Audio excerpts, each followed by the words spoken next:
Ginga ginga.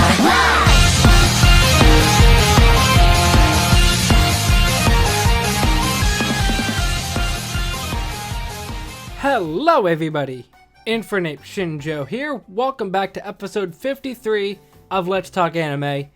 I've recorded this once already, but technical issues, so I'm re-recording it. So I got 3 suggestions, and let's just jump into it. I'm noticing that with more videos I record, I take much less time to actually get into the meat of the video. But anyway, first up is Yokai Academy. And I think the full title is something like Yokai Academy Y Encounters of the End kind or something like that. I don't know. I'm just going to call it Yokai Academy. And for a little bit of fourth wall break, the first opening of this, I use as the intro for Let's Talk Anime. So that's just kind of cool that I use the opening for this and I'm actually discussing the anime in the same series. And after watching a couple of episodes, I can kind of get why the big emphasis on the letter Y is a thing. Because first of all, Yokai Academy starts with the letter Y. And if it's called Yokai Academy Y, I'm sure there's a big emphasis on that. Like how Yveltal was based off of the letter Y in Pokemon. But let's get on to the pros. So, I know very little about Yokai Watch. I know people compare it to Pokemon, but that's all that I know about it. So, the first thing that I can see is that this whole concept is giving me Yu-Gi-Oh! GX vibes. If you're not familiar with Yu-Gi-Oh! GX, it takes place at a dueling academy that Seto Kaiba made, and just wacky hijinks there at the start of it. And this is basically the same. It all takes place at an academy, and the main character's best friend, Koma in this case, has blue hair like Cyrus Truesdale does in Yu-Gi-Oh! GX. So, the comparisons are obviously already apparent. But the thing I can see with this is Jinpei and Koma's relationship actually makes sense. Because here, they bond over a show that they both like, and they actually interact outside of the academy that they go to. But in Yu-Gi-Oh! GX, Cyrus is there after taking his entrance exam. Jaden just shows up behind him, and they end up being in the same dorm, and that's how they become friends, more or less. In here, it actually makes sense why they become friends. Another pro that I wrote down is the comedy isn't exactly terrible. Obviously, something like this, or even Pokemon or Yu-Gi-Oh! To an extent, the comedy is going to be a little bit more on the childish side since that's the main demographic for a lot of these stuff. But here, it actually kind of surprised me. Like, there was one scene that I wrote down here about Jinpei asking the girl, I can't remember what her name is, the one that wanted to play her guitar that passed on or something like that. He was going to ask that girl to be his girlfriend. And there was like a cool little thing where I think he was dressed up as a thug or something like that. I don't know exactly what the actual reference is, but just the fact that it was so random kind of took me out of it, and I actually enjoyed that. And going back to the Yu-Gi-Oh! GX vibes, if you're familiar with Yu-Gi-Oh! GX, there's a character called Zane Truesdale, Cyrus's older brother, that is a big hurdle for Jaden in the first part of the show. And they have that here with Ronto, I think his name is. And just from the interactions that they've had, even though they're not a lot, I can already see the rivalry between those two. And there's some girl with glasses that apparently knows Ronto just from what I've seen in the opening. I kind of want to know who that is because if it isn't apparent from any videos that I've made, I'm a sucker for characters with glasses. So call that a little bit of research on my part. And overall, the character designs, I actually really like them. Granted, there's still the character that looks like Mob in the corner, but like overall, the character designs are unique enough that if you would show them to me, I might actually be able to guess they're from Yokai Watch. But let's get on to the negatives. The cons that I wrote, the first one is the transition period. Because I watched the first 3 episodes, and just from that, it's giving me early GX vibes where there's just random character of the days that Jaden interacts with.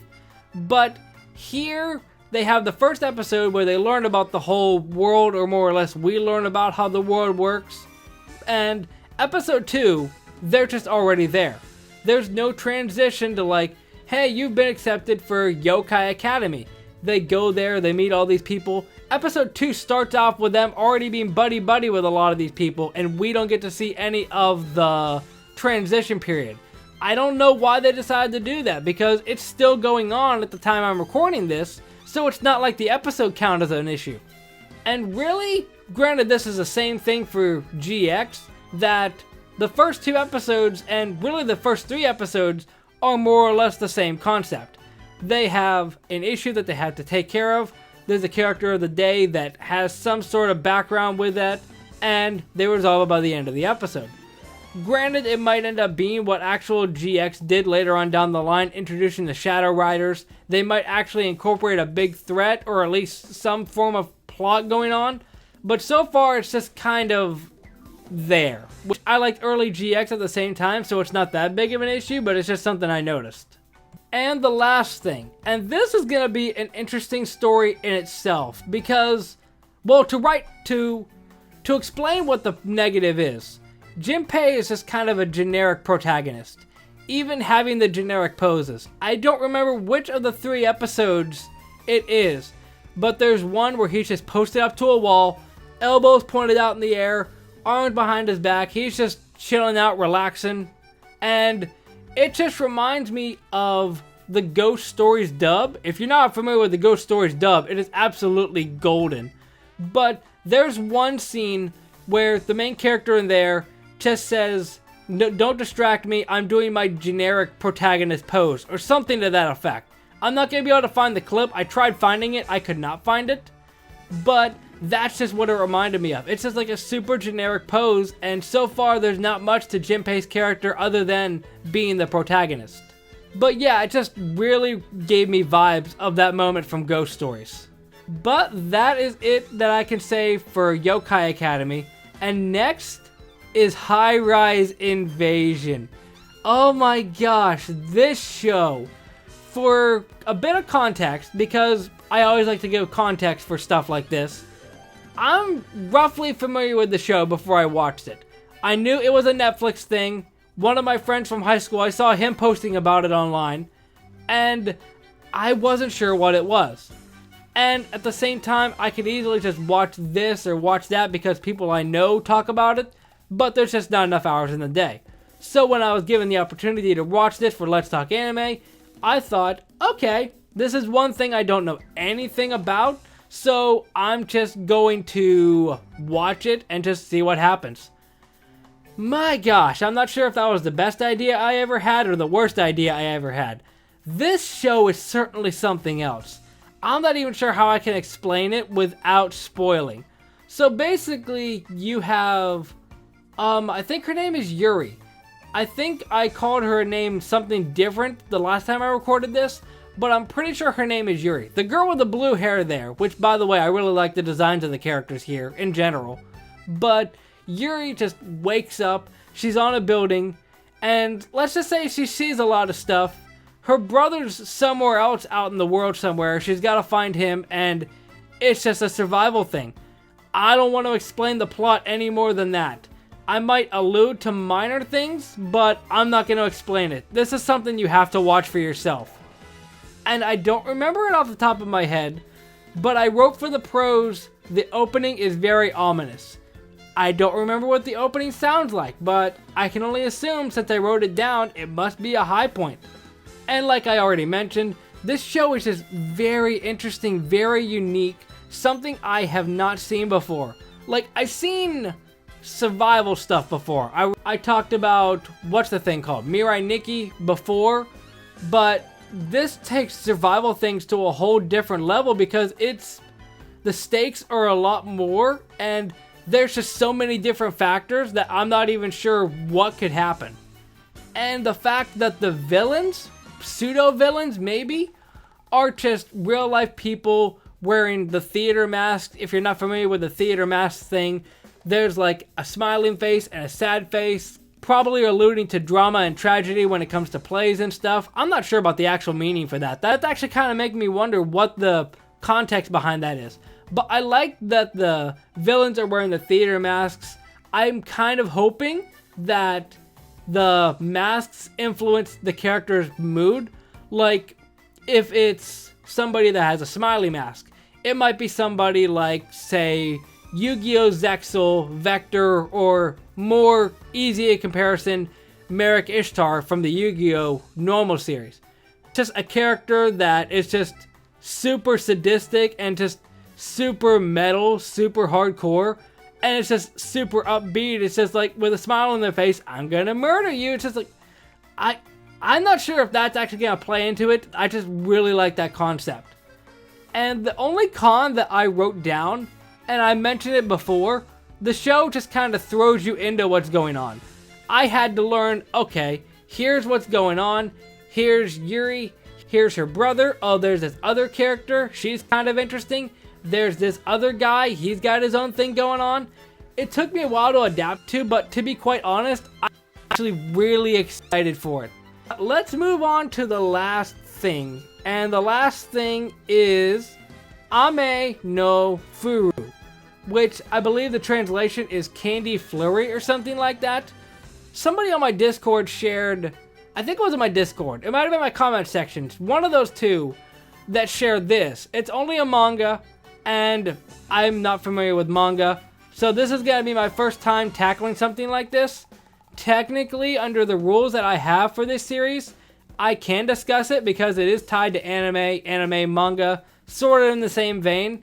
But the only problem is, not to throw shade at the person that shared this with me, that I had to find my own way of reading it. Because obviously it's only a Japanese thing. I'm not sure if I could even find an English copy anywhere where I'm from. But I had to find it online. And with no link, I was just walking in blind anywhere. So it was a little bit of trouble. And I have one manga that's already been shared with me. I haven't reacted to it yet or anything. But for future reference, if manga is going to be a normal thing on here, then please leave a link. Please leave any sort of lead for me to watch it or read it, I guess, in this case. Because otherwise, I won't know what to do. But basically, how do I explain this? Best way I can explain it is the My Hero Academia franchise. Except instead of superpowers, people have candy powers. Which, that's just super hilarious.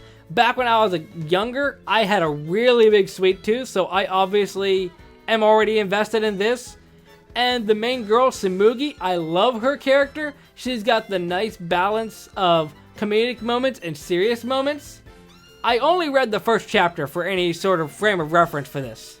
But the show overall, I guess show in technical terms, I'm probably going to still throw around TV jargon even though it's still a manga, so slip-ups will happen. But this manga's got the real nice balance of action and comedy moments, mainly with Tsurugi because she really steals the show on this one. I really like her character if it wasn't obvious already. And the lore with it, there's like some background lore or whatever, that's just really cool. And then you got this dude in the back that I thought the main plot of it for a while was going to be she's trying to keep her secret about how she's like one of the very few lollipop users or something like that. And he's trying to uncover it, kind of like a Miraculous Ladybug sort of thing. I'm not familiar with the show, but I know the concept of secret identity and whatever. I thought it was going to be something similar to that, but it turns out she just doesn't care and just says, yeah, you know what I'm about now. I have the lollipop, whatever. So it just kind of flipped on its head for me for that. And strangely enough, I think this is a shonen manga, which is even more hilarious. Overall, I really liked it. The only con is I typically don't read manga, so a lot of it I just kind of skimmed through it because I'm not that big of a reader in general. So there might have been things that I missed. There might have been things that I read out of order because I'm not familiar with how to read manga. Somebody shared a link on that for my Discord, so I'm going to definitely read up on that for the next episode or the next manga that I cover. But overall, it was actually a really enjoyable experience. I kind of want there to be an actual anime about this, but I don't know. At the same time, I'm not sure who would pick up a story about shonen but candy. At the same time, looks can be deceiving. It sounds like a weird concept, but it actually really works. That is going to be it for this episode of Let's Talk Anime. I really hope that it works this time because I'm getting to the point where recording multiple things over and over again is starting to get exhausting. But I hope you enjoyed. If you did, hit that like button, subscribe if you haven't. If you have any suggestions for Let's Talk Anime, leave them down in the comment section. Again, if you leave manga, please leave a link. I'll see you next time. Momentai.